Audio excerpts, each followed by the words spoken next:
Yep, there we go. We're live.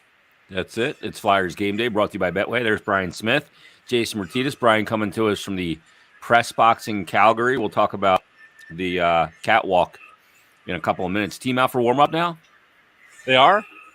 So much more interesting than me. We can kind of see them here. There you go. Yeah.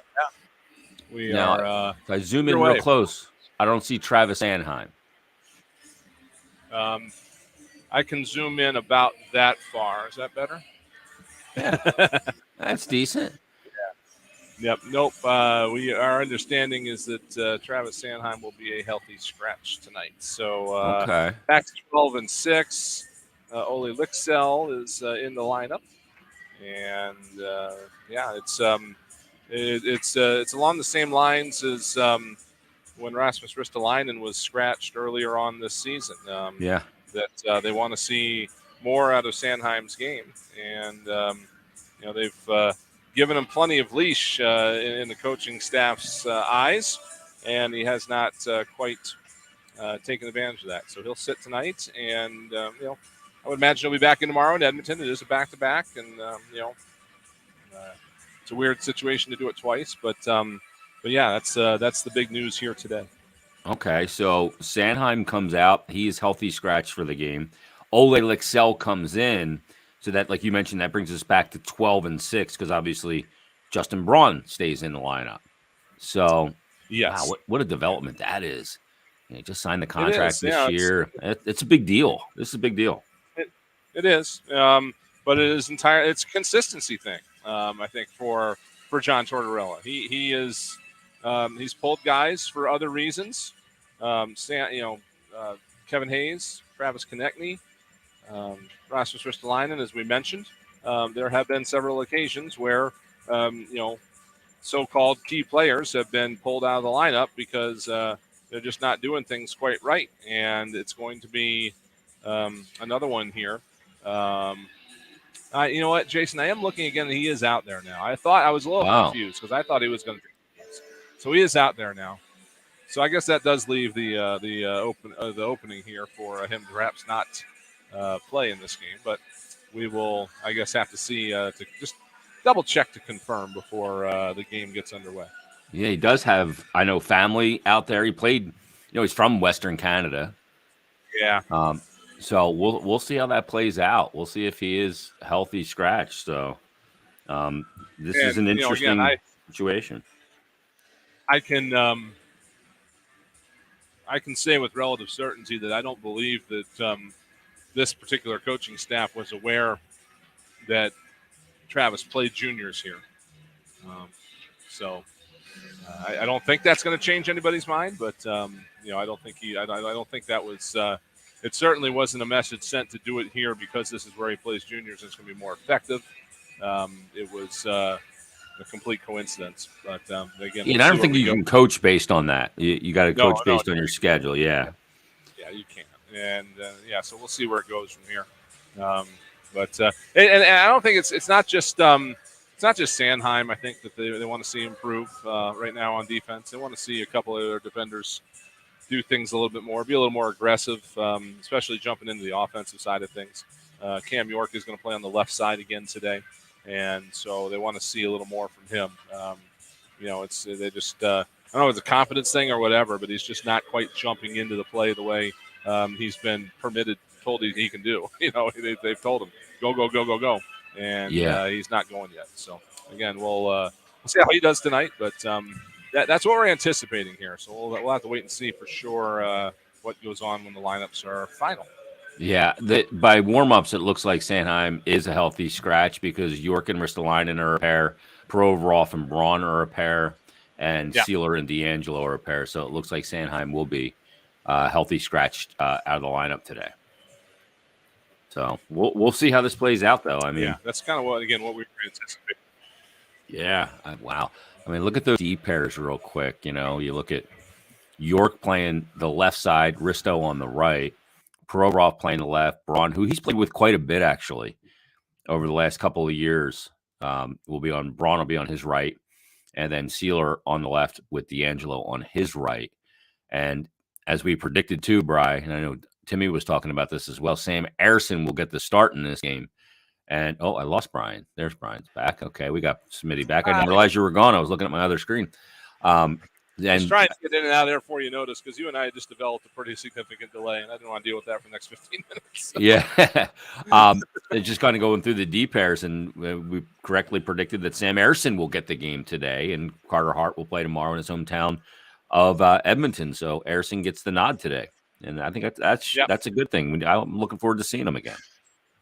Yeah. This is again a back-to-back. You got to use both goalies in this circumstance, and it's you would say same thing with you mentioned with Sanheim and TK today that tomorrow is home for Carter.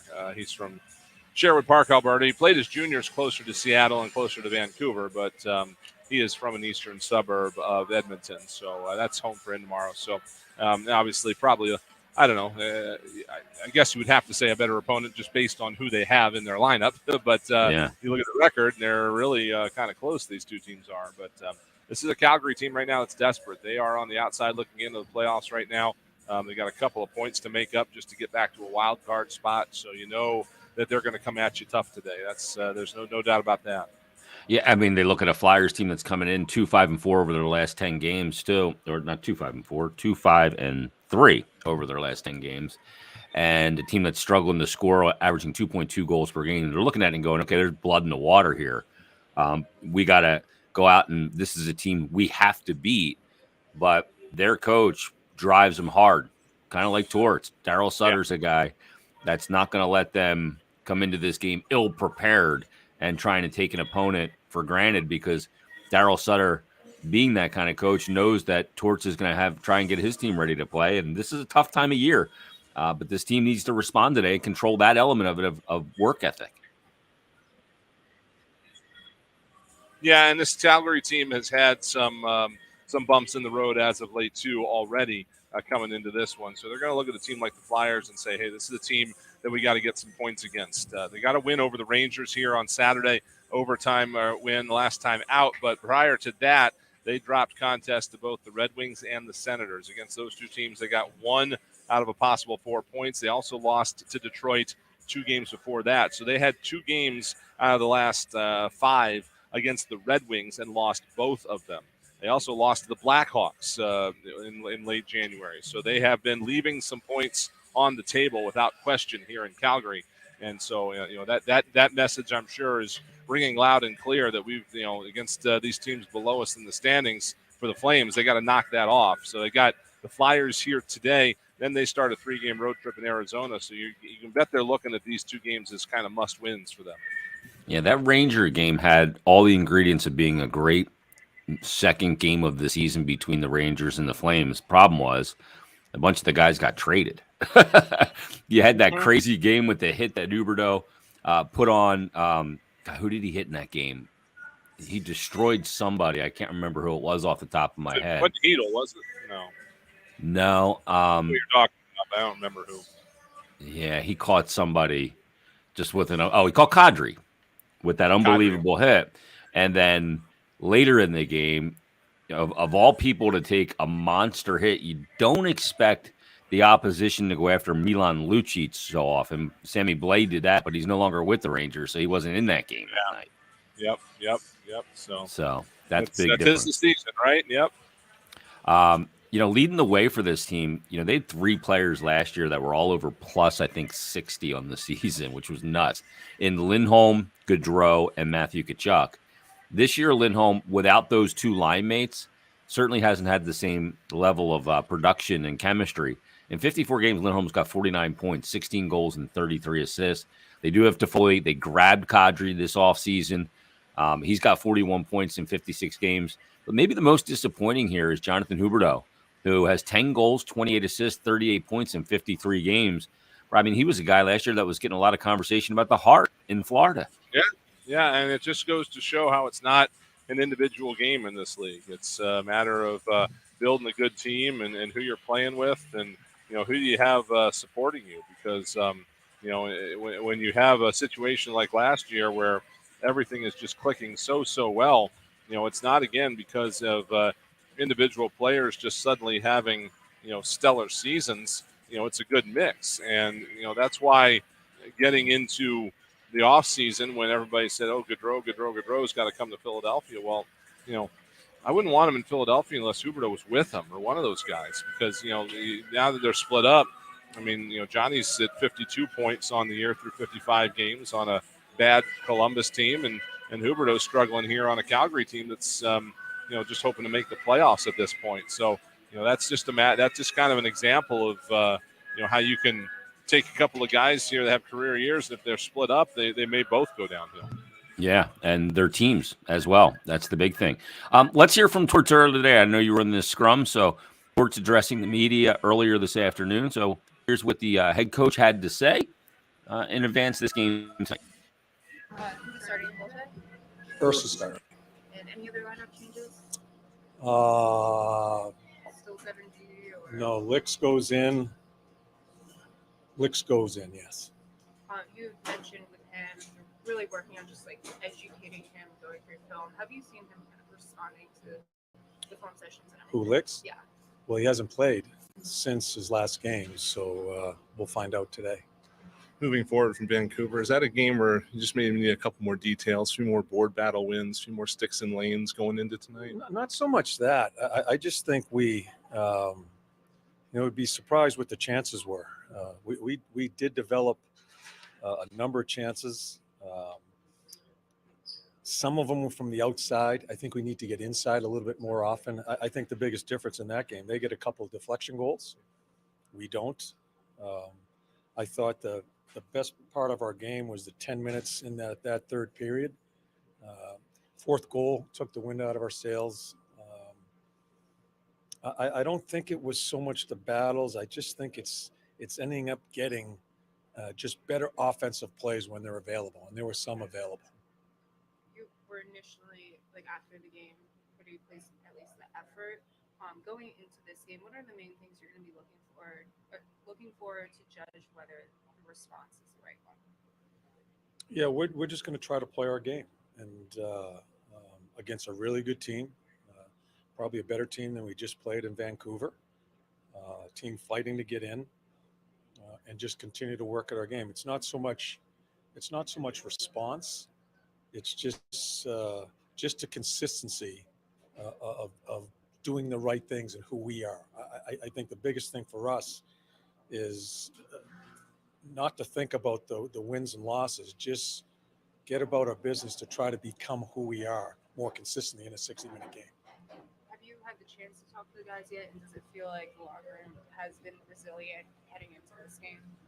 I left them alone yesterday. Our first meeting will come up here in a half hour. There hasn't been one problem this year with the locker room.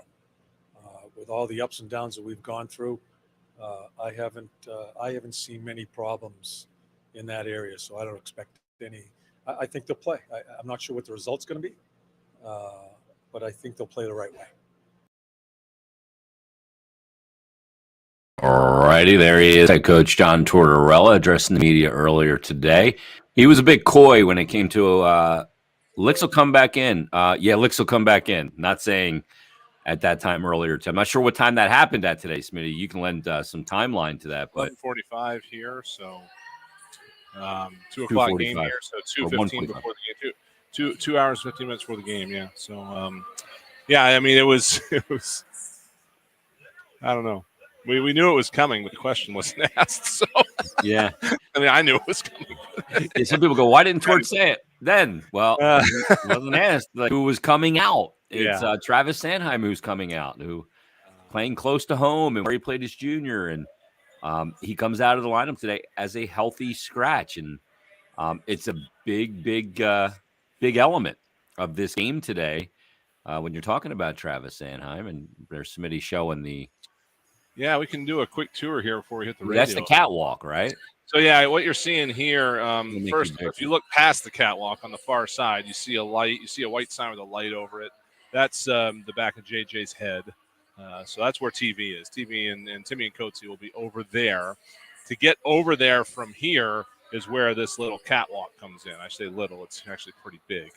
But right, yeah. this is the press box. We're going to say hi to Brian There's Bourne. Borny. Yeah. So, this is the press box here. But you see coming off the press box that walkway. That's Yeah. the entrance to the catwalk. It goes out and then it goes down a little bit. Got the right lighting. Okay, you can see Tell where it goes Borny to down. go run that. And then you should go right across you have to go right up to the edge of the scoreboard and then around the scoreboard. I'm just lifting this up a little bit so the lighting changes. But you go around the scoreboard and then over to the far side, back up a set of stairs, and you are in the other side of the press box. And in the meantime, you get to look basically straight down, kind of like that, only at the ice or inside the scoreboard. And John Farrer, our video guy, he and I took a walk out there yesterday, and it is chronicled in the on our Twitter account in the game day preview. If you want to check that out, I think it's on our Instagram as well. You can go take a walk with us. Also, we have it's interesting because we are attached to the ceiling here. We are hanging from the ceiling, and press boxes that hang from the ceiling in general are better than ones that don't. But we have people behind us, and you can kind of see it here around the corner there. Yeah, that's fans. A little bit of seating, but that goes all the way across to my left and way back. Like there's 40 rows back there in the middle. Wow.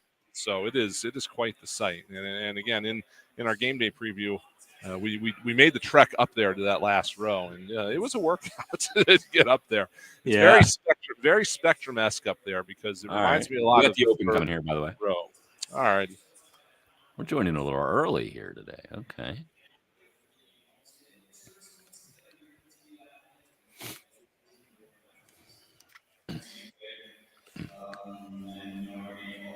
That's right. It's Jason Martinez at the home studio. Brian Smith on location in Calgary, hanging from the ceiling, not dancing on the ceiling like Lionel Richie once said, but he's hanging from the ceiling. We are dangling from the ceiling. That would be a catchy tune.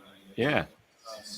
It's a Saddle Dome here in Calgary, where everything that the media does is hanging from the ceiling. We are in a catwalk type situation here. There's two press boxes, one on either side, and a nice big catwalk to get there in the middle, where we get to walk over the scoreboard to get there, get from one side to the other. So, if you are keen enough to check it out, you can check the Philadelphia Flyers Twitter account. I was able to take a walk there yesterday with our video guy, John Farrer, and kind of give you a little bit of a tour of the upper reaches of this building, which is a really fun place. It was built in 1983, probably the oldest. The Olympics, is that why it was built there? It was built in 83. The Olympics were in 88, but I bet it might have been built in anticipation of the Olympics. It's It was. I'm sure it was a busy building back then. Right now, there are 3 teams playing here. The Flames play here. The American Hockey League, the Calgary Wranglers, they play here. And then the Calgary Hitmen play here in the Western Hockey League. So there's 3 full-time tenants on this building. And back then, I know they at least had the Western League team playing here. The AHL, I think, is a new addition. But it gets some use, and it replaced another building that they had been using since the WHA days. The name's escaping me right now, but a lot of hockey's been played in this building. That's for sure. Won Stanley Cup, of course, in 1989. Yeah, a lot of other great things have happened in this building. Yeah, no question. And the funny thing is too, did you rent a car and head down to Banff at all? No, we're only Not here far, about an hour, we're right? Here so quick. We came here yesterday in the afternoon. We stayed over in Vancouver after that game, so we literally got here at probably 6 o'clock or 4 o'clock yesterday, and fly right out after an afternoon game today. So we're really kind of squeezed here on either end in terms of how much time we've had here. But I know, it's only a couple hours away. It's a gorgeous place. Yeah, no doubt. One of those places I want to check off the bucket list. Yep. The big news today, Brian, let's cue in our radio audience here, is that Travis Sanheim is a healthy scratch in this game. They're going back to 12-6. Perhaps we thought that, hey, going back to 12-6, Justin Braun probably comes out of the lineup, but that's not the case. Braun stays in. He'll play with Provorov. Ole Lixell comes in, and he'll be the forward that's added to the mix. But this is a big moment in the sense that a guy that they extended at the beginning of this year And Travis Sanheim, who's played, has been erratic. He's coming out of the lineup today. Yep, and again, it is a consistency thing. It is just something that right now the coaching staff is not thrilled with the way he's approaching the game, the way he's playing the game. He's been been talked to about it. They've addressed it with him. They said we need to do this, this, and this. Haven't been seeing it, and again, it's not something that's been the first time this season by any stretch of the imagination. They've done it to Travis Konechny. They've done it to Kevin Hayes and Rasmus Ristolainen, and now it's Travis Sanheim. So he'll be out today as a healthy scratch, and it is a coincidence that it comes here in Calgary where he played his junior hockey. He's from this area, so it's unfortunate for him, but the coaching staff doesn't really operate that way in terms of we're here. The players from here. Yeah, you can't do that. So that's the situation here today, and we'll see where it goes after the game. Yeah, and we'll see. We'll see if he's back in the lineup tomorrow and how that plays out. But sometimes it's not a bad thing to put a player upstairs, let him look at things from above. In this case, hanging from the ceiling for Travis Sanheim. When warm-up started, this thing was moving. Ever so slightly. Swaying, right? Definitely moving. Wow. Yeah. The one thing, Torts mentioned this in his availability a couple of days ago, maybe a week ago at this point, but he said that, we've seen you do it, so now you're screwed. We want it all the time. Exactly. Yeah. And that's the thing that's been frustrating for Sandy is that we've seen him be able to join the rush, lead the rush, be an element of the rush and defend well and, do all those things at the same time.